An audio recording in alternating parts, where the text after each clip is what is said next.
gobyernong ito, tayong mga manggagawa, tayong mga mamamayan ay patuloy na nagbabayad ng tax natin.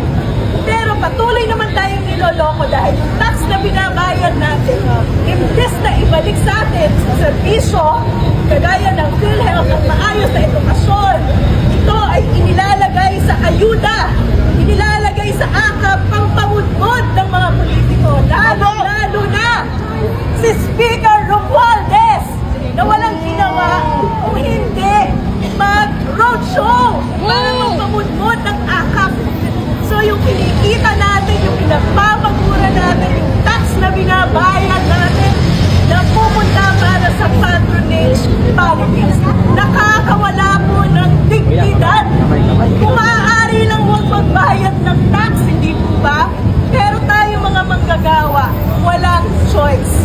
Walang choice kung hindi patuloy na ibigay yung pera natin sa gobyerno kapalit ng walang kwentang pamamahala. Kaya po tayo naririto ngayon para ipahayag ang pagtutol natin sa malawakang korupsyon na nangyayari ngayon sa gobyerno. At ito ay kitang-kita sa 2025 proposed budget. Ito po ang pinaka-corrupt na budget sa history ng Pilipinas. Bakit? Ito ay anti-Filipino, pro-politician. Nakita niyo naman, zero budget for PhilHealth. Diba? Ito ay isang pagtatraidor sa atin. Tayo mga manggagawa ay patuloy na nagbabayad ng PhilHealth, samantalang ang gobyerno tinatalikuran ang responsibilidad niya. Isang pagtataksil sa bayan.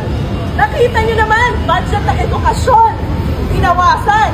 Pero yung infrastructure, dinagdagan ng 200 billion pesos.